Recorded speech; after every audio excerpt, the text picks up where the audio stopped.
दोस्तों नमस्कार, स्वागत है आप सभी लोगों को अपना प्यारा सा परिवार मैट्रिक बोर्ड वाल्स में।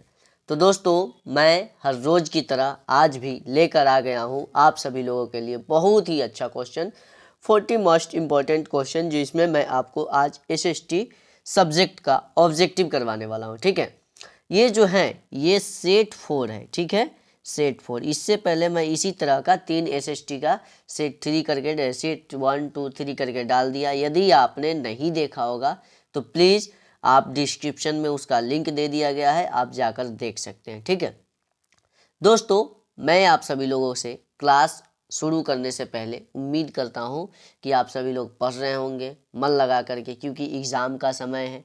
यदि आप इस समय मन लगा कर नहीं पढ़ेंगे तो फिर आपको थोड़ा सा कठिनाइयाँ रिजल्ट देखने में हो सकती है। ठीक है, तो बिना समय को वेस्ट किए मैं ये क्लास को स्टार्ट करता हूँ, क्योंकि आपका अभी का जो समय है गोल्डन पीरियड है। ठीक है, तो चलिए क्लास को स्टार्ट करते हैं। ठीक, तो ये जो है social science 40 most important question है, यानी एसएसटी का 40 गो मस्ट। यार समझिए ना कि एक सेट एक, ये सेट 4 है लेकिन 1 सेट, ऐसे कर करके मैं 10-10 सेट करवाऊंगा, जो कि बहुत ही इंपॉर्टेंट क्वेश्चन रहेंगे। ठीक है, तो ये मैं करवा रहा हूँ। ठीक है, इसके जो भी क्वेश्चन है सारे के सारे एमवीआई क्वेश्चन है। एमवीआई कहने का मतलब मस्ट वेरी इंपॉर्टेंट क्वेश्चन है।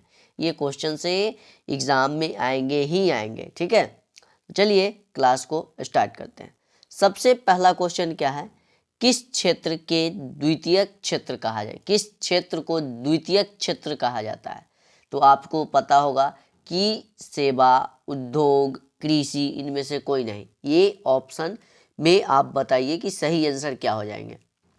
तो आप सभी लोग को पता होगा कि द्वितीय क्षेत्र उसे कहा जाता है जो कि किसी भी चीज़ को उत्पादन करता है, उत्पादन करता है। और उत्पादन उसी को करता है जो उद्योग से संबंधित होता है। उद्योग रहेगा तब तो उत्पादन की क्रिया होगी ना। अब कोई मतलब कि काम करेगा ही नहीं और बहुत सारे मशीन वशीन ला कर रख दिया तो होगा नहीं, वो सब लाने के बाद भी करना पड़ता है। तो उद्योग जो हैं क्या आ जाते हैं, द्वितीय क्षेत्र में आते हैं उद्योग। ठीक है, 2 नंबर क्वेश्चन क्या बताता है, देश में कितने विशेष आर्थिक क्षेत्र विकसित हैं? तो ऑप्शन ए में है 10, ऑप्शन बी में है 7, ऑप्शन सी में है 15, ऑप्शन डी में है 5। तो आप सभी लोग को पता होगा कि देश में कुल जो है 7 आर्थिक क्षेत्र, यानी 7 आर्थिक क्षेत्र है। तो option B is the right answer हो जाएंगे। ठीक है, 3 नंबर क्वेश्चन क्या बताता है, निम्न में से किस देश का एचडीआई रैंक भारत से अच्छा है? एचडीआई रैंक भारत से अच्छा है। तो ऑप्शन ए में है नेपाल, ऑप्शन बी में है श्रीलंका, ऑप्शन सी में है पाकिस्तान, ऑप्शन डी में है म्यांमार। तो आपको पता होगा कि श्रीलंका देश जो है हमारे से एचडीआर रैंक में आगे चल रहा है। तो इसका सही आंसर क्या हो जाएंगे, B. B is the right answer हो जाएंगे। ठीक है, 4 नंबर क्वेश्चन क्या बताता है, ब्रैटलैंड आयोग निम्नलिखित में से किससे संबंधित है? तो ब्रैटलैंड आयोग जो है ये धारणीय विकास से संबंधित है। किससे? धारणीय विकास से संबंधित है। ठीक है, गरीबी, बेरोजगारी, समावेशी विकास से नहीं है, ध्यान देने वाली बात है। ये क्वेश्चन 5 नंबर क्या बताता है, सन 2008-9 के अनुसार भारत को औसत प्रति व्यक्ति आय कितना है? कहने का मतलब 2008-9 जी के जनगणना के अनुसार बताइए कि मतलब भारतवासी प्रत्येक महीना में कितने आय करता है? तो ये जो है 25,994 रुपये आय करते हैं। ठीक है, 25,994 रुपये। 6 नंबर क्वेश्चन क्या है ये देखिए, 6 नंबर क्वेश्चन क्या है, ध्यान देने वाली बात क्या है देखिए। 6 नंबर क्वेश्चन क्या है, प्रत्यक्ष कर के अंतर्गत निम्न में से किसे शामिल किया गया है? तो प्रत्यक्ष कर के अंतर्गत आयकर को किया गया, उत्पादन कर, बिक्री कर, इनमें से कोई नहीं। तो इसमें आयकर, आयकर कहने का मतलब इनकम टैक्स, जो आप इनकम करते हैं उसका टैक्स देना पड़ेगा। तो ये क्या है, प्रत्यक्ष कर होते हैं। ठीक है, 7 नंबर क्वेश्चन क्या है, 7 नंबर क्वेश्चन क्या है ये देखिए, दिनार किस देश की मुद्रा है? दिनार जो है किस देश की मुद्रा है? तो दिनार जो है इराक की मुद्रा है। कहाँ? इराक की मुद्रा है। न ईरान की है, न सऊदी अरब की, न आपकी अफगानिस्तान की। तो option B is the right answer हो जाएंगे। ठीक है। 8 नंबर क्वेश्चन क्या बताता है, निम्नलिखित में से किस संपत्ति का तरलता सबसे कम है, यानी किस संपत्ति का तरलता सबसे कम है। तो मुद्रा, बॉन्ड, अचल संपत्ति, बैंक जमा। तो आप सभी लोग बताइए कि इसका सही आंसर क्या हो जाएंगे। तो इसका सही आंसर सी हो जाएंगे। कहने का मतलब अचल संपत्ति, अचल संपत्ति का तरलता जो है सबसे कम है। ठीक है। 9 नंबर क्वेश्चन क्या है, 9 नंबर क्वेश्चन क्या है ये देखिएगा। 9 नंबर क्वेश्चन है, मुद्रा का प्राथमिक कार्य क्या है। तो मुद्रा जो है मूल्य का भंडार करता है, मूल्य का हस्तांतरण करता है, विनिमय या क्रम का माध्यम है। ऑप्शन डी में है ए और डी दोनों, ए और सी दोनों। तो मूल्य का भंडार प्लस में विनिमय का माध्यम, ये दोनों करता है। तो इसका सही आंसर क्या हो जाएंगे, डी हो जाएंगे, यानी ए और सी दोनों हो जाएंगे। ठीक है। अगला क्वेश्चन क्या बताता है ये देखिएगा ध्यान से। अगला क्वेश्चन कहने का मतलब ये 10 नंबर क्वेश्चन क्या बताता है, भारत में सहकारिता आंदोलन का प्रारंभ कब हुआ। भारत में सहकारिता आंदोलन जो है ये 1904 में प्रारंभ हुआ है। कब हुआ है, 1904 में प्रारंभ हुए थे। कब हुए थे, 1904 में प्रारंभ हुए थे। 1904 कहने का मतलब 1904 में हुए थे। ठीक है। 11 नंबर क्वेश्चन क्या बताता है, मानचित्र में नीले रंग द्वारा किस भाग को दिखाया जाता है। तो मानचित्र में नीले रंग जहां भी दिखे वहां समझ जाइए कि क्या होंगे, जल। जल कहने का मतलब हाइड्रो, हाइड्रो कहने का मतलब हाइड्रोजन ऑक्साइड, हाइड्रोजन ऑक्साइड। ठीक है। उसके बाद 12 नंबर क्वेश्चन क्या है, भारत का केंद्रीय बैंक कौन है। भारत का केंद्रीय बैंक कौन है, स्टेट बैंक ऑफ इंडिया है, यूनियन बैंक ऑफ इंडिया है, रिजर्व बैंक ऑफ इंडिया है, पंजाब नेशनल बैंक। तो आप सभी लोग को पता होगा स्टेट बैंक जो है चलता पूरा इंडिया में है, बट स्टेट, इससे पता चलता है कि ये राज्य लेवल का है। ठीक है। यूनियन बैंक कहने का मतलब ये भी पता लगता है कि ठीक ठाक।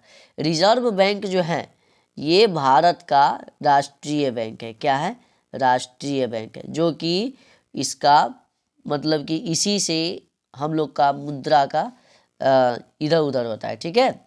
इसे ये भी पूछा जाता है कि वह कौन सा बैंक है जहाँ पे बैंकों का बैंक रहता है। जैसे मान के चलिए कि एसबीआई बैंक हो गया, पंजाब नेशनल बैंक हो गया, बड़ौदा बैंक हो गया, तो ये सबका बैंक कहाँ रहता है। तो ये सबका बैंक कहाँ रहता है, रिजर्व बैंक में रहता है, रिजर्व बैंक। इसीलिए रिजर्व बैंक, भारतीय रिजर्व बैंक को बैंकों का बैंक कहा गया है। ठीक है। 13 नंबर क्वेश्चन क्या बताता है, 13 नंबर क्वेश्चन, भारत में 1 रुपए का नोट कौन जारी करता है। तो भारत में 1 रुपए का नोट जो है वित्त विभाग जारी करता है। कौन करता है, वित्त विभाग 1 रुपए की सिक्का जारी करता है। ठीक है। 14 नंबर क्वेश्चन क्या बताता है, पूंजी का परिश्रमिक क्या है। पूंजी का परिश्रमिक क्या है, तो पूंजी का परिश्रमिक क्या है, मजदूरी। कथी, मजदूरी। क्या है, श्रमिक, मजदूरी। ठीक है। 15 नंबर क्वेश्चन क्या है, निम्नलिखित में से क्या पूंजीगत वस्तु का उदाहरण है। तो देखिए ट्रैक्टर, मशीन, उपकरण, इनमें से सभी, जेकरा पास पैसा रहेगा वो है ना ट्रैक्टर खरीदेगा, मशीन किनेगा, नया नया चीज मतलब जो भी उपकरण खरीदेगा। तो ये सभी हो जाएंगे। जिसके पास पैसा रहबे नहीं करेगा तो वो कहाँ से खेती करने के लिए ट्रैक्टर खरीदेगा, देख खरीदेगा, नहीं खरीदेगा। तो ये पूंजीगत मतलब कि पूंजीगत वस्तु का उदाहरण इनमें से सभी हो जाएंगे। ठीक है। 16 नंबर क्वेश्चन क्या है, निम्न में से कौन आर्थिक आधारभूत संरचना का अंग है। तो ए में है संचार, बी में है स्वास्थ्य सुविधा, ऑप्शन सी में है शिक्षा, ऑप्शन डी में है कुशल प्रशासन। तो option A is the right answer, यानी संचार हो जाएंगे। ठीक है। 17 नंबर क्वेश्चन क्या है, वैश्वीकरण के मुख्य अंग कितने हैं। तो वैश्वीकरण के मुख्य 5 अंग है। कितने हैं, 5 है। ठीक है।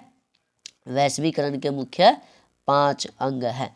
18 नंबर क्वेश्चन क्या बताता है, निम्न में से क्या क्षेत्रवाद की भावना का एक कुपरिणाम है। क्षेत्रवाद का भावना जो होता है एक दूसरे को क्या करता है, अलगाव कर देता है। अलगाव कहने का मतलब एक दूसरे से अलग कर देता है। मान के चलिए कि कोई बिहार का है और वो जाके पंजाब में कोई बिजनेस करता है, तो पंजाबी उसको बोलेगा बिहारी है, यानी ये है आदमी भारत का ही, सारे इंडियन है, बट इधर उधर आते जाते हैं, वो अपना राज्य छोड़ के इधर आते हैं, तो उसको मतलब पंजाबी बोला जाता है। जैसे पंजाब के लोग बिहार में आ जाते हैं तो पंजाबी बोला जाता है, बिहार के लोग पंजाब में चले जाते हैं तो बिहारी बोला जाता है। तो इन्हें क्षेत्र के हिसाब से ये दोनों अलग अलग हो जाते हैं। तो क्षेत्रवाद का एक कुपरिणाम क्या है? अलगाववाद। ठीक है, तो ये ध्यान रखने वाली बात।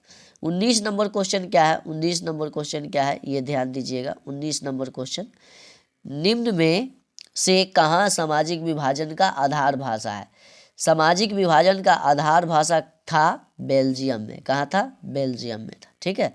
20 नंबर क्वेश्चन क्या है? अंतर्राष्ट्रीय महिला दिवस की घोषणा किस वर्ष की गई थी? तो अंतर्राष्ट्रीय महिला दिवस की घोषणा जो है 1975 में किया गया था। कब किया गया था? 1975 में किया गया था। ग्राम कचहरी का प्रधान कौन होता है? तो ग्राम कचहरी का प्रधान जो होता है सरपंच होता है। सरपंच होता है। ठीक है, सरपंच। ठीक है। 22 नंबर क्वेश्चन क्या बताता है? निम्नलिखित में से कौन केंद्र शासित प्रदेश है?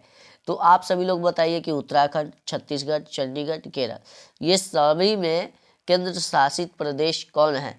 तो आपको पता होगा कि चंडीगढ़ जो है वहाँ पे केंद्र का शासन चलता है। कहाँ? चंडीगढ़ में। कहाँ? चंडीगढ़ में। ठीक है, वहाँ पे डायरेक्ट भारत सरकार शासन करती है, वहाँ पे कोई किसी और का शासन नहीं चलता है। ठीक है।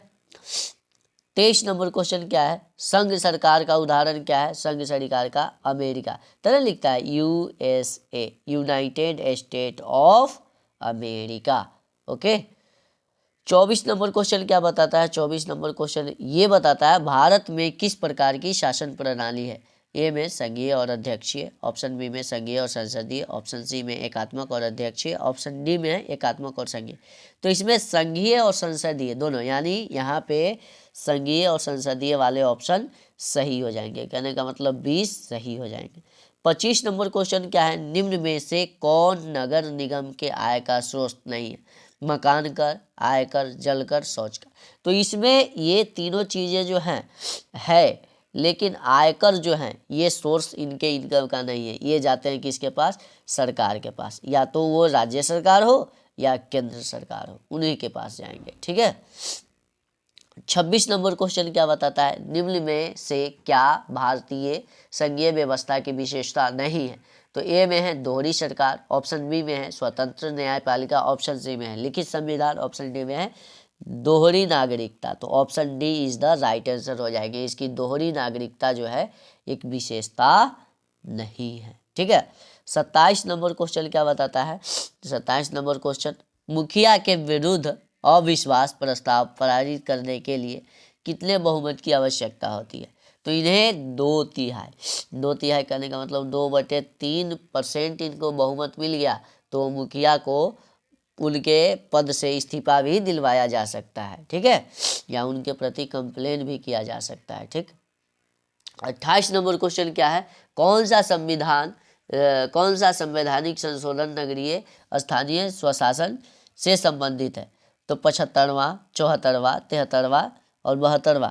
तो इसमें 74वां जो है ये क्या है? संवैधानिक संशोधन नगरीय स्थानीय से संबंधित है। ठीक है। 29 नंबर क्वेश्चन क्या बताता है? किस देश में संघात्मक शासन व्यवस्था नहीं है? तो चीन एक ऐसा देश है जहाँ पे संघात्मक शासन व्यवस्था नहीं है। संघात्मक कहने का मतलब बहुत सारे लोग मिल करके, मतलब बहुत सारे पार्टी मिल करके क्या करती है?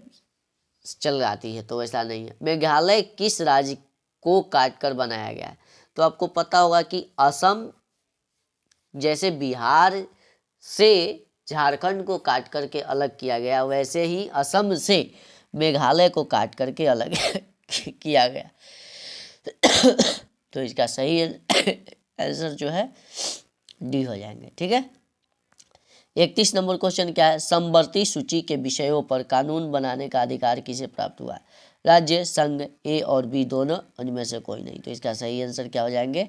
ए और बी दोनों हो जाएंगे। ठीक है। 32 नंबर क्वेश्चन क्या है? लोकतंत्र का प्राण किसे कहा जाता है? तो लोकतंत्र का प्राण जो है राजनीतिक दल को कहा जाता है, क्योंकि राजनीतिक दल रहेंगे ही नहीं तो चुनाव होगा ही नहीं।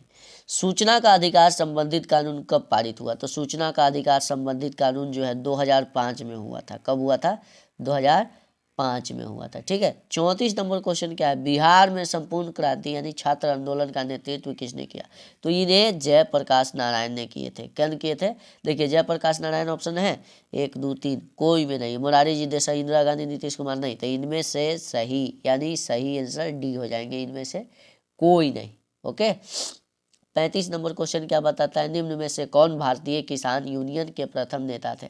जयप्रकाश नारायण, चौधरी चरण सिंह, महेंद्र सिंह टिकैत, मोरारजी जी देसाई। तो इसका सही आंसर क्या हो जाएंगे?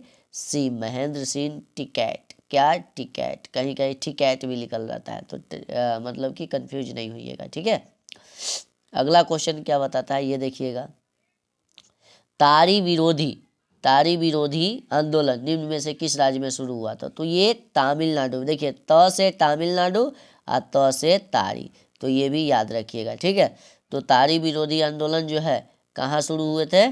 कहाँ हुए थे? तमिलनाडु में। कहाँ हुए थे? तमिलनाडु में हुए थे। ठीक है, 37 नंबर क्वेश्चन क्या बताता है, सुनामी किस स्थान पे आता है? तो सुनामी जो है समुद्र, स्थल, आसमान, इनमें से कोई नहीं। तो सुनामी जो है आपको पता होगा कि समुद्र में आते हैं। कहाँ आते हैं? समुद्र के तट पे आते हैं सुनामी। ठीक है, 38 नंबर क्वेश्चन क्या है, सुखाड़ का कारण क्या है? सुखाड़ का कारण क्या हो सकता है? जल का अभाव, मिट्टी की नमी में कमी, मिट्टी का क्षय, मिट्टी की लवणता। तो इसका ऑप्शन बी सही हो जाएंगे। मिट्टी की नमी में जो अभाव हो जाएंगे तो वो सुखाड़ का समस्या आ सकता है। 39 नंबर क्वेश्चन क्या है, निम्न में से किसे बाढ़ का देश कहा जाता है? तो बाढ़ का देश जो है इसे बांग्लादेश को कहा जाता है। बांग्लादेश को बाढ़ का देश, यानी सबसे ज़्यादा बाढ़ वहीं पे आते हैं। ठीक है, 40 नंबर क्वेश्चन क्या है, किस आपदा का संबंधित पृथ्वी का आंतरिक संरचना से है? तो ये सुनामी से। क्या? सुनामी एक ऐसा आपदा है जो कि पृथ्वी की आंतरिक से संबंधित होते हैं, वहाँ से वो कनेक्टिविटी रहती है। ठीक है, तो दोस्तों मैं आप सभी लोगों को अभी 40 मोस्ट इंपॉर्टेंट क्वेश्चन करवाया जो कि एग्जाम में आएंगे ही आएंगे। तो आप सभी लोग मन लगा करके पढ़ाई कीजिए, और ये क्लास अच्छा लगे तो प्लीज़ अपने दोस्तों में शेयर कीजिएगा, चैनल को सब्सक्राइब कर लीजिएगा। और हाँ, PDF और नोट्स लेना चाहते हैं तो हमारे हेल्पलाइन नंबर 9199729690, ये नंबर के आप क्या कर सकते हैं, व्हाट्सएप पे मैसेज कर सकते हैं। आपको बिल्कुल फ्री में नोट्स मिल जाएगा, और किसी भी तरह का कोई दिक्कत होगा तो प्लीज़ बताइएगा। ठीक है, इसी तरह का वीडियो में मिलते हैं अगले बार, तब तक के बाय, टेक केयर।